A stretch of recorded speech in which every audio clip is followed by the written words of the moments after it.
기도하며 예수님의 이름으로 기도드렸습니다. 네. 저는 개인적으로 운전이랑 별로 안 친합니다. 그래서 보통 이제 웃으시는 분이 계시나요? 동일하신가요? 네.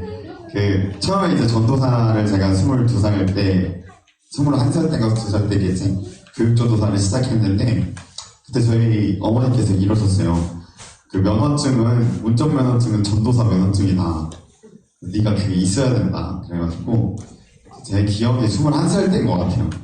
21살 여름방학 때, 이제 그때 저희가 락 페스티벌 2회, 1회 하면서 막 땀을 뻘뻘 흘리고 있었을 때였거든요. 바쁜데 시간을 쪼개서, 이제, 거기에 갔죠. 운전면허 학원을 갔어요. 근데, 학원이 좀 불친절한 학원이었어요. 뭔가, 가면은 오늘부터 뭐 수업 몇 시간 할 거고, 스케줄은 어떻게 되고, 이걸 알려줘야 정상인데, 그걸 알려주지 않는, 그쵸? 약간 그런 학원이었어요. 그래서 들어가자마자 아무것도 모르고 이제 이 도장을 어떤 컴퓨터 기기에다 찍으라고 해서 찍었는데 전 아무것도 몰랐죠. 이게 뭐였냐면 오늘 3시간 연습하고 집에 갑니다 라는 뜻이었던 거예요. 네, 3시간 동안 연습을 하는데 처음 3시간 하고 3시간 중에 마지막 바퀴를 돌고 있는 그 바퀴에 제가 실수를 해서 차를 부셔먹습니다. 첫날은 차를 부셨고, 그리고 차만 부신 게 아니라 같이 탔던 선생님도 병원을 보냈어요. 그래서 너무 창피해가지고, 제가 3주 동안 학원 안 갔습니다. 너무 창피해서. 그래서 3주 만에, 얘가 재밌으니까 다행이다. 3주 만에 이제 학원을 다시 갔더니, 그 불친절한 학원 원장님이 저를 알아보시는 거예요. 왜 인제 왔냐고 그러면서, 창피해도 왜 인제 왔냐 그러면서, 넌지시 너 때문에 학원 선생님이 한 분이 골반이 뚫어서 병원 다녔다고 뭐 이런 얘기를 하시더라고요. 그래서 자동차와 운전은 저는 그렇게 친하지 않습니다. 그러고 나서 이제 그래서 그런지 면허증을 따고 나서도 제가 운전을 기피했어요. 기피하다가 이제 아시죠? 저의 첫 차 이제 아반떼 수동을 이제 처음 탔는데 처음 타고 이제 영화교회 앞을 나가서 삼성 아파트에 들어갔다가 다시 내려와서 명산동 사거리로 가는 그 삼성 아파트 앞에서 제가 신호를 3번을 놓쳤어요. 내가 신호를 3번을 놓쳤는데 왜 3번을 놓쳤냐면 이 기어가 안 들어가는 거예요. 기어를 넣고 이렇게 출발을 해야 되는데 시동이 자꾸 꺼지는 겁니다. 그래서 분명히 나는 일단 넣고 이제 시동을 막 이렇게 거는데 왜 자꾸 시동이 꺼지지? 막 뒤에서는 빵빵하고 난리 나고 저는 막 땀이 나고 어떻게 해야 되지 하고 막 마지막에 봤더니 제가 1단에 건 게 아니라 3단에다 걸어놓고 이제 막 하고 있었죠. 네.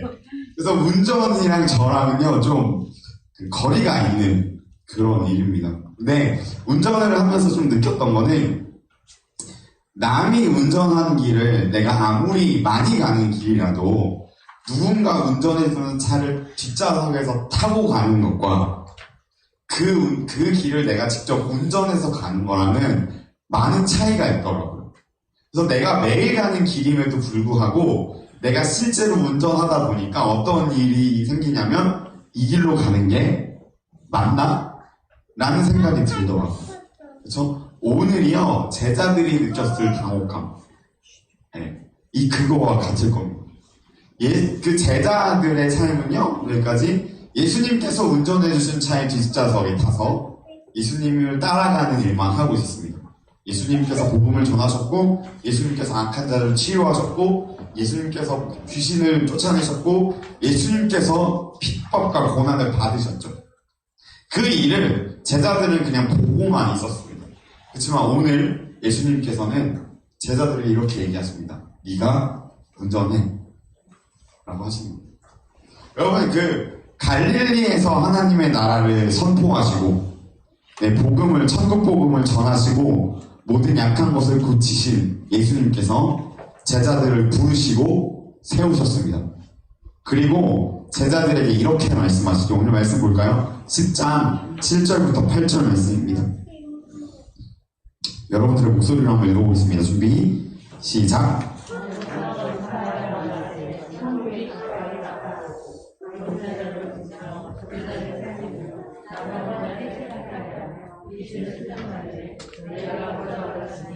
얻어주라. 여러분 이 본문 말씀은 굉장히 익숙하지 않으신가요? 익숙하시죠? 네. 이 말씀은 그 바로 윗구절의 9장 35절의 말씀과 아주 비슷합니다. 예수께서 모든 도시와 마을에 두루 다니사 그들의 회당에서 가르치시며 천국 복음을 전파하시며 모든 병과 모든 약한 것을 고치시니라. 그렇죠? 마태는 예수님의 제자로서 예수님께서 자기들을 마태를 포함한 제자들을 세우시고 그리고 그들을 보내시면서 명령하셨던 예수님의 명령을 요약하면서 어떤 식으로 요약을 하고 있냐면 마태가 예수님의 사역을 요약하는 방식으로 제자들이 본인들의 사역을 요약하고 있어요. 이게 무슨 말이냐면 제자들의 사역은 예수님의 사역을 그대로 따라하는 일이고 계승하는 일이다라는 거예요. 다시 말씀드립니다. 제자들의 사역은 예수님께서 하시지 않은 일을 새롭게 개척하는 일이 아니라 예수님께서 하셨던 사역과 동일한 사역을 그대로 이어서 하는 사역이었다라고 이야기하는 겁니다. 여러분 우리가 예수님의 제자입니다. 믿으십니까? 우리는 예수님의 제자입니다. 우리에게도 동일하게 말씀하시는 바 똑같은 거예요. 천국 복음을 전하고 약한 자들을 고치는 일을 우리에게도 지금 얘기를 하시는 겁니다. 여러분 엄연히 말하면 교회에서 하는 모든 사역은 그 모든 사역의 1차적인 목적은 다른 것이 아니라 예수님의 제자를 세우는 일입니다. 동의하세요? 네. 모든 사역의 기도 사역과 교육 사역과 예배 사역과 모든 사역의 1차적인 목적은 예수님의 제자를 세우는 일이에요. 그래서 우리도 많이 하죠. 무슨 새가족밤부터 시작해서 요즘 하고 있는 거 뭐죠? 하나님을 경험하는 삶 좋아요. 하나님 경험하는 삶 하고 우리 권사님도 주일날 오후 2시에 성막 딱 하고 그리고 수많은 여러 가지 하죠. 우리 차세대 교사 선생님들과 TCL 교사 선생님들은 토요일에 모여가지고 교사 회의를 하면서 어떻게 하면 우리 자녀들, 우리 아이들에게 하나님의 말씀을 전할까? 다시 말해서 어떻게 하면 우리 아이들을 주님의 제자 삼을 수 있을까? 라고 고민하고 열심히 준비하면서 하는 거예요. 여러분 교회 사역의 목적은 제자를 삼는 것에 있습니다. 그리고 교회는 생각보다 많은 힘과 노력을 들여서 그것을 성취하기 위해서 달려가고 있어요. 그런데 교회가 그 일에 힘을 쓰는 것만큼 그 결과가 나오냐라는 질문을 했을 때는 조금 부끄럽습니다. 그렇죠? 조금 부끄러워요. 이게 그냥 교회라는 큰 틀에서 생각할 게 아니라 멀리 보지 말고 우리 자신을 보는 거예요. 지금 평일날 수요일날 저녁에 와서 예배를 들으실 정도면 어느 정도 신앙이 준비가 되시고 주님을 사랑하는 마음 계시고 할렐루야 주님을 경외하고 주님의 뜻대로 살아가고 싶은 마음들이 그 열정들이 있으신 분들이라고 믿습니다. 우리를 돌아보자고. 우리는 지금 교회에 오셔서 예배를 드리고 그리고 다 권사님들 직분도 있고 내가 섬기는 무언가가 있는 사람들입니다. 질문을 던져보는 거예요. 우리는 정말 그리스도의 제자입니다. 나는 예수님의 제자라고 스스로를 정의 내릴 수 있는가? 라는 거예요. 그리고 우리는 그 질문 앞에 아주 자연스럽게 고개를 숙일 수밖에 없습니다. 여러분 우리가 수많은 교육을 받고 예배 때 수많은 설교를 듣고 그리고 개인 경건 시간에 하나님의 말씀을 묵상하고 그리고 나의 삶의 어려움이나 아니면 매일매일의 습관적으로 하나님께 나아와서 기도하는 그 과정 가운데 하나님께서 우리 가운데 베풀어 주신 수많은 은혜가 있음에도 불구하고 그리고 무언가 하나님이 만드신 삶의 흔적이 나의 삶을 지금도 조금씩 이끌어가고 있음에도 불구하고 우리가 그리스도의 제자라고 이야기하지 못하는 이유 그것은 제자도의 기초를 우리가 온전히 이해하고 있지 못하기 때문입니다. 예수님께서 마태복음 10장에서 제자들을 부르시기 이전에 주님께서 가지고 계셨던 마음이 있고 그 마음을 알았던 마태는 자기 그들을 부르기 전에 예수님께서 세상을 향해서 어떠한 마음을 가지고 계셨는지 친히 적어놨습니다. 말씀 읽어볼게요. 9장 36절입니다. 여러분들의 목소리로 읽어보겠습니다. 준비, 시작!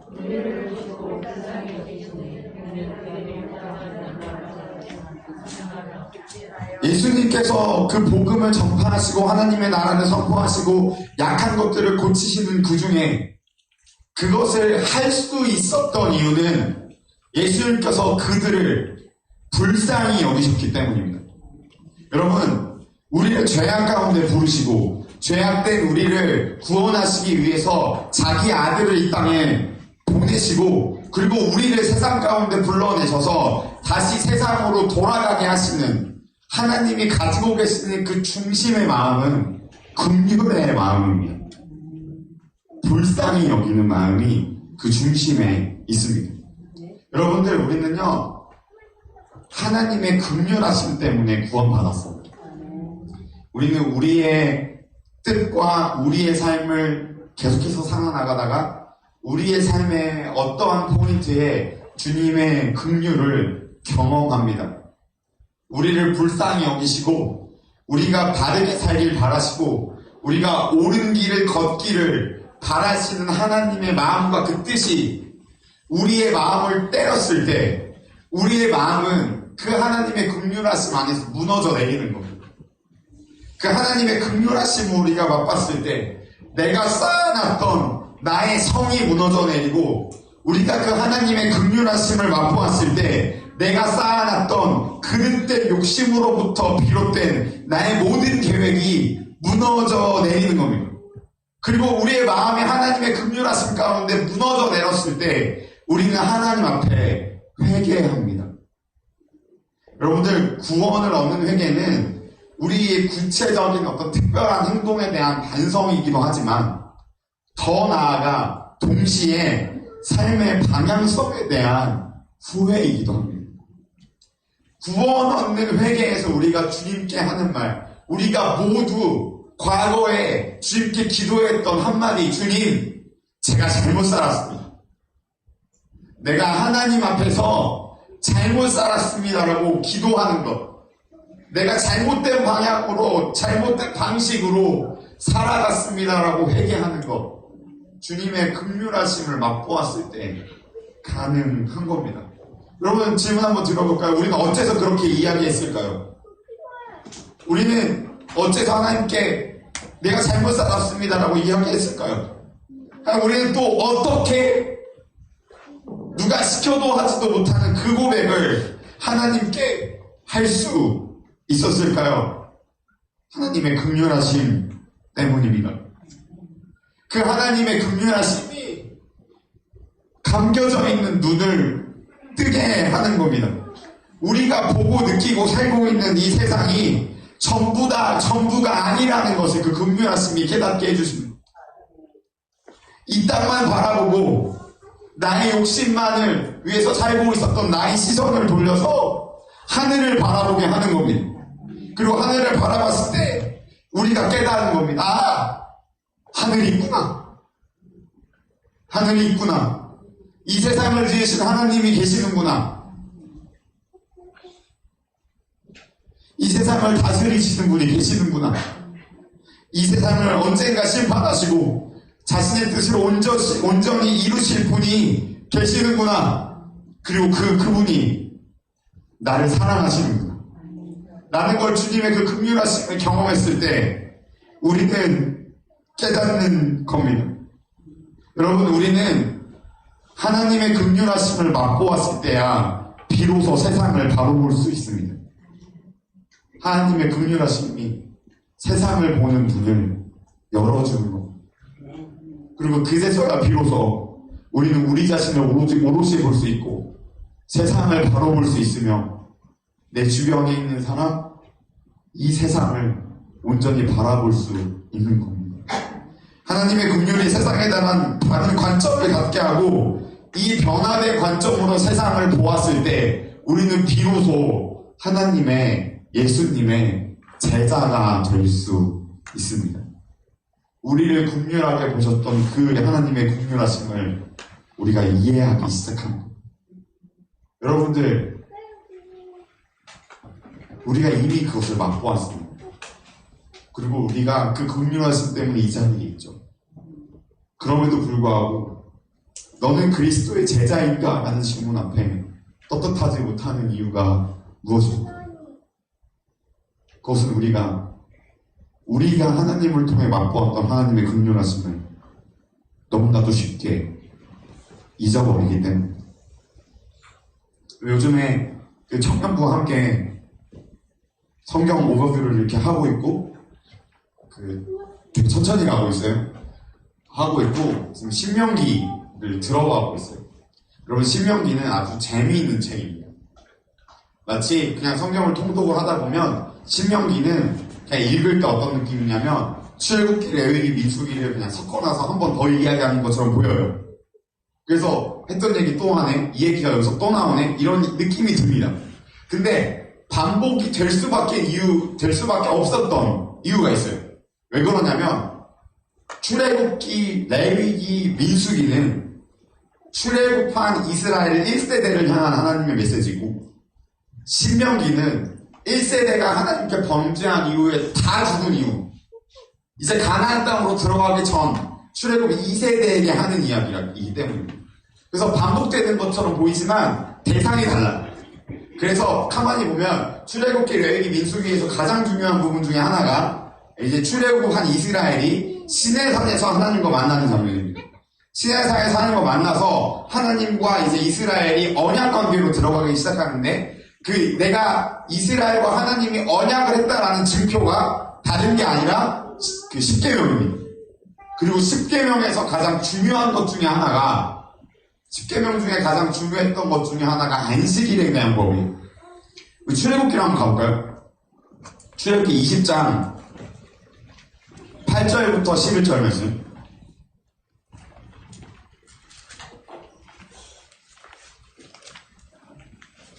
출애굽기 20장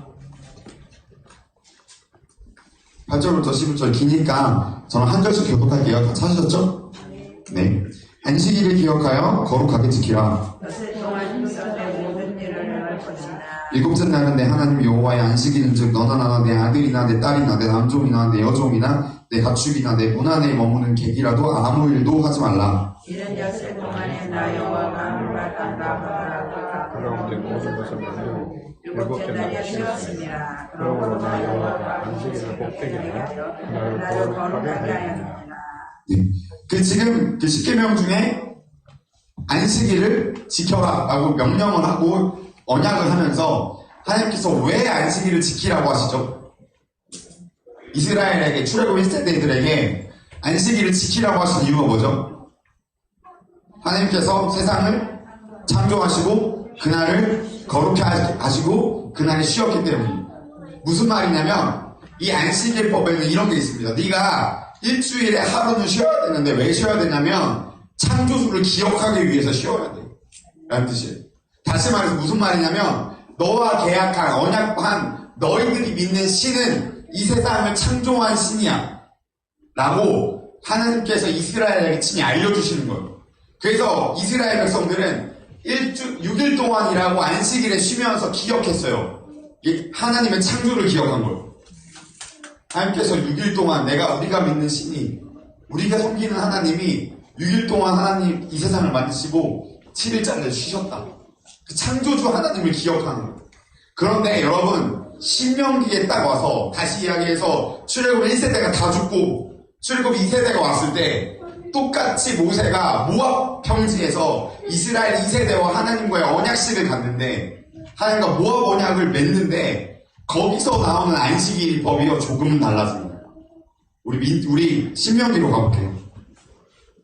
신명기 5장 15절이에요.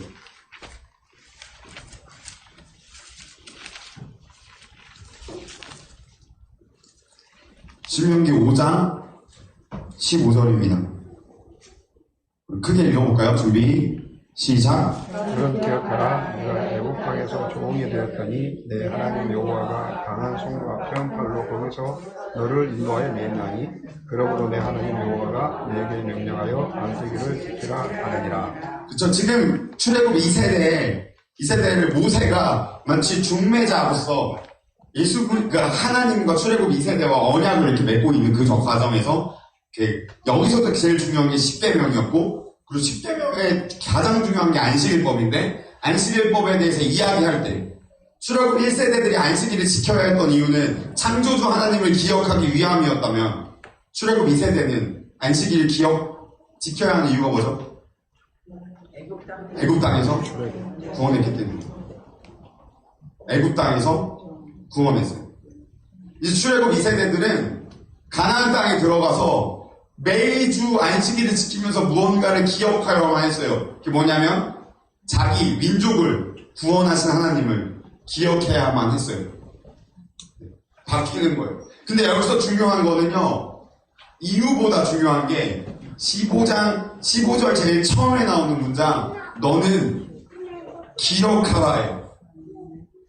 그리고 너는 기억하라가 신명기를 관통하는 그 정신입니다. 신명기 전체를 관통하는 정신이 하나님을 기억하라. 하나님의 말씀을 기억하라. 그것을 잊지 말고 네 자손에게 가르쳐라. 너희들이 여기서 떠나지 마라가, 기억하라가 신명기를 관통하는 정신이에요. 왜 그랬을까요? 실제로 출애굽 고통을 받던, 애굽에서 고통 겪는 이스라엘을 봤던 모세, 그리고 그들을 하나님께서 어떠한 권능으로 그곳에서 끌어내었는지를 본 모세, 그리고 놀라우신 영광으로 하나님께서 이스라엘을 사랑하셔서 이스라엘의 하나님이 되시는 장면을 본 모세, 그럼에도 불구하고 이스라엘이 실패한 것을 본 모세, 자기가 죽기 전에 이세에게 남겨주고 싶었던 것, 너희는 기억하라였어요. 이유가 뭐였을까요? 이스라엘이 실패하는 이유, 하나님을 기억하지 못했기 때문에. 이스라엘이 참 재밌어요. 민수기 딱 들어가면요, 그 성막 알려주시고 막 성막 다 만들고 막 얼마 안 돼서 막 움직이기 시작해요. 그리고 움직이기 시작하고 나서 이스라엘이 제일 처음 한 일, 이 12정탐꾼을 보내는 일이에요. 그리고 우리가 너무나도 잘 알죠. 12정탐꾼 딱 보내고 그 땅을 보고 와서 바로 실패합니다. 그리고 민수기는 출애굽 1세대의 실패의 역사예요. 하나님을 잊어버리는 거예요. 그 구원의 하나님이 어떻게 자기들을 애굽에서 꺼냈는지 잊어버리는 거예요. 그 구원의 하나님이 자기에게 얼마나 신실했는지 그 하나님의 능력을 잊어버리는 거예요. 그 하나님의 능력을 잊어버리니까 이스라엘이 실패한 거예요. 그 실패를 아주 크게 맛봤던 모세가 가나안 땅에 들어가기로 약속된 2세대들을 향해서 마음을 다해서 외치는 거예요. 너는 기억하라. 네가 경험하지 못했고 너는 비록 광야에서 태어나서 보지 못했지만 너희가 믿는 이 하나님이 너희 조상으로 애굽 땅에서 구원한 그 하나님이라는 걸 너희는 기억하라. 너희가 믿는 하나님이 그 광야 생활에서 불기둥과 구름기둥으로 너희를 인도하신 분이셨다는 걸 잊지 말고 기억하라. 너희가 가는 그 땅에서 만나가 이제 끊어질 거지만 광야에서 너희가 매일같이 먹었던 그 만나가 하나님으로부터 왔었다는 사실을 너희는 기억하라. 여러분, 우리는 하나님을 잊어버리는 순간부터 우리는 주님의 제자의 길을 걸을 수 없는 거예요. 여러분도 조언합니다. 하나님 여러분들 어떤 분이셨습니까? 여러분들이 어떻게 하나님 앞에서 구원받으셨습니까? 그리고 여러분들의 삶의 어려운 가운데 우리가 기도와 금식과 말씀으로 주님 말씀에 순종했을 때 우리의 삶을 뚫고 나가겠던 하나님의 은혜, 그리고 하나님에 담겨 있었던 하나님의 마음과 하나님의 능력이 어떠했습니까? 여러분 기억하십니까? 잊어버리지 맙시다. 우리가 하나님의 긍휼하심과 그 큰 구원의 기쁨을 맛보아서 이 자리에 있음에도 불구하고 어느 순간부터 하나님보다 이 세상의 지식을 또 쌓으려고 노력하고, 그리고 어느 순간부터 하나님의 나라와 그 영원한 세계보다 눈에 보이는 작은 정욕들에 빠져 살고 있지는 않은지, 어느샌가부터 나를 사랑하시고 나를 사랑하셔서 긍휼히 여기셔서 우리를 구원하시고, 그리고 지금도 여전히 우리를 긍휼히 여기시는 주님을 잊어버리진 않았는지 돌아보니, 여러분, 제가 모세의 말을 빌려서 좀 우리 영혼을 도전하고 격려합니다. 우리는 기억합시다. 하나님이 누구셨는지 기억합시다. 하나님이 어느 환경 가운데서 나를 하나님의 자녀 삼아주셨는지 기억합시다. 나를 자녀 삼기 위해서 십자가에서 흘리셨던 예수 그리스도의 피를 기억합시다. 나를 새로운 삶을 주시기 위해서 내게 죽음을 이기시고 구원하신 예수님을 우리가 기억합시다. 그리고 그 예수님이, 그 하나님이 나의 하나님이 되셨다는 사실을 우리가 기억합시다. 그리고 그 긍휼하심으로 우리가 세상을 바로 보기 시작하시기를 축복드립니다. 우리의 육신과 정욕의 눈으로 세상을 바라보고 우리의 육신과 정욕의 눈으로 나 자신을 바라보는 것이 아니라 예수 그리스도의 긍휼의 눈으로 나를 바라보고 예수 그리스도의 긍휼의 눈으로 세상을 바라보며 주님께서 우리를 구원하시고 우리를 자기 자녀 삼아주시고 우리를 그 제자 삼으셨을 때 기억하시고 계획하셨던 그 뜻을 우리가 다시 붙잡았으면 좋겠습니다. 여러분, 우리 하는 40일 금식이 우리한테 새로운 기회를 주는 것 같습니다. 할렐루야. 아멘이세요?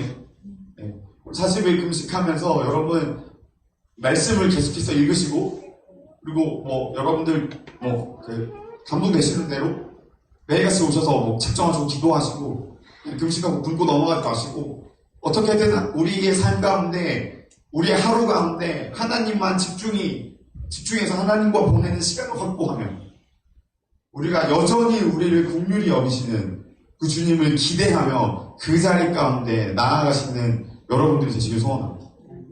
제가 오늘 시편 말씀 묵상하는데 이런 말이 있더라고요. 시온이 모든 것의 근원이다. 여러분, 우리가 주님으로부터 왔습니다.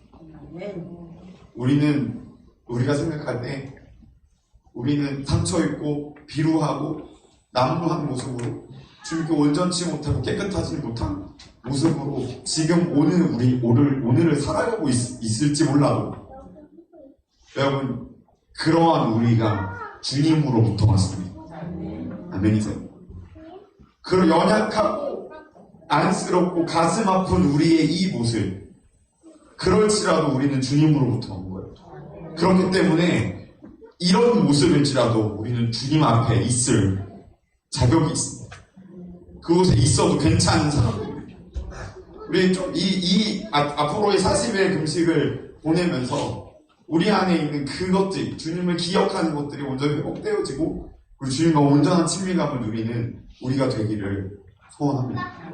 우리 옆 사람 축복할까요? 우리 하나님을 기억합시다. 우리 함께 찬양하고 기도했으면 좋겠어요.